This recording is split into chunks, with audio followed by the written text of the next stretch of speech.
I'm sure like a lot of you watching this video right now, you are glued to the Masters at Augusta. What a place, what an absolutely incredible place that is. Rick Shields, how did you get on there? Oh, next time take me with you. But what I found from that week and what I kind of discovered for myself, my own personal kind of reflection on the way I chip, I thought, I've been overcomplicating this. Let's get back to basics.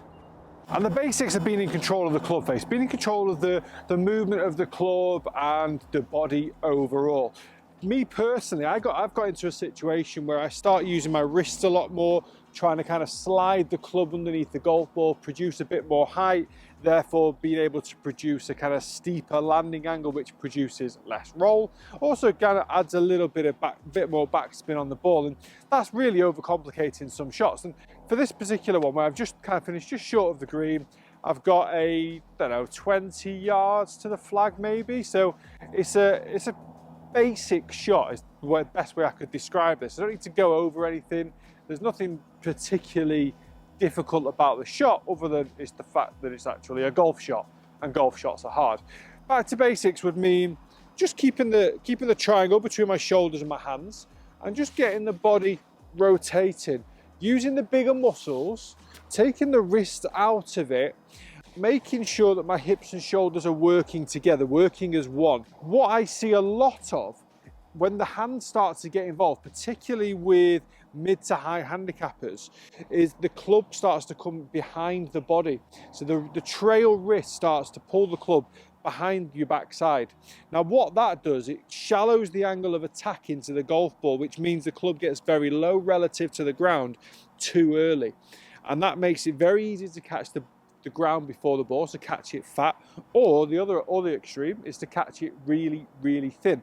Two shots, I think you'll agree, are disastrous. We do not want them. One of the things, what I like about the sensation of kind of getting back to basics, and like I said, I'm doing this purely for myself as well, because we can do all these different ones where I try and draw the ball sometimes to get a little bit of added release, which therefore allows me to get a little bit more roll out on the ball.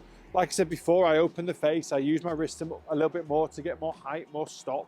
Back to basics is basically keeping the club head in front of your chest. So what you could do, you grip right down on the shaft, swing it back, got my hips and my shoulders rotating here, swing it back through, got my hips and my shoulders rotating. So the club, everything's working as one. And I always say that this is one of the only shots in golf where your hips and your shoulders and your club all work together. If you think about your full swing, you've got a 90-degree shoulder turn, 45-degree hips. They're not working together, they're working separately. And the separation of the upper and lower body in the full golf swing gives you, well, hopefully a good swing path. It gives you power, it gives you speed. The three things we don't really need for this particular shot. What we're going to try and do is just try and make sure that everything works together. So keeping a nice stiff wristed action, using the natural loft of the club, using the bounce of the club, okay? Using the bounce of a wedge is massively important. You don't want the leading edge of the club to go down into the ground. I see that a lot again with golfers that use the wrists too much. Also, if you've got a very strong grip, what that tends to do is close the face. When you close the face of a wedge, you lower the bounce angle. If you open the face of a wedge, you increase the bounce angle. Both can be equally catastrophic if you do it to the extreme of either side. Try and get your grip into more of a neutral position. Even if you are a strong gripper with the driver and the irons, for these types of shots, really practice on making sure your trail hand goes right over the top of your lead thumb, okay? So that way now, and your index finger of your trail hand is a bit more on top of the club, because that, if anything now, is going to help you keep the club more out in front of your body here. It's going to maintain the loft, it's going to maintain the bounce, which even when you strike it slightly off center or slightly fat or thin, they're never really that bad of a shot, okay? We're still going to be expected to see height, we're still going to expect to see a bit of backspin if you've got a decent wedge, if you're using a good ball, if we're in kind of nice spinny conditions.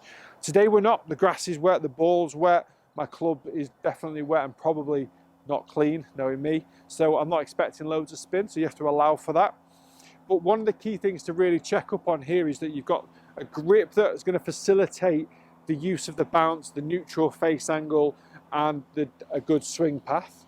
You've got a feeling that your body's going to be rotating through the swing. I'm going to give you a little drill for that very, very shortly. And you also want to make sure that when you're hitting the shot, that you're releasing and extending through all the way through the shot. A really simple drill. I've actually just grabbed my jumper here that I've just taken off because it's starting to warm up, thankfully. But you grab a towel as well, anything that just kind of goes under both armpits. Because what we want to try and see in a pitching technique is connectivity.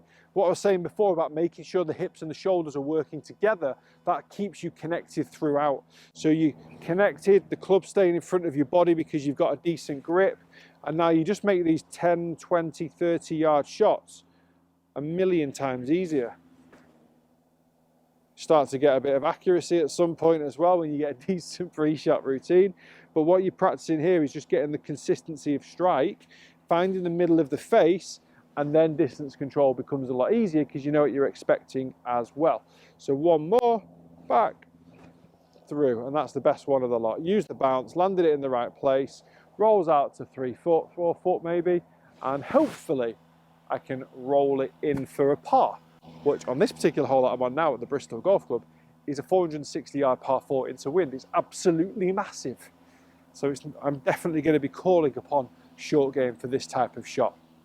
Guys, I hope you've enjoyed the video. Please do like, please do subscribe. It does make a massive difference. If you want a golf lesson from me as well, then follow me on Skillist. Drop me a message. Say you come from YouTube and you can buy one, get one free, because I'm nice like that. Thanks for watching. See you later.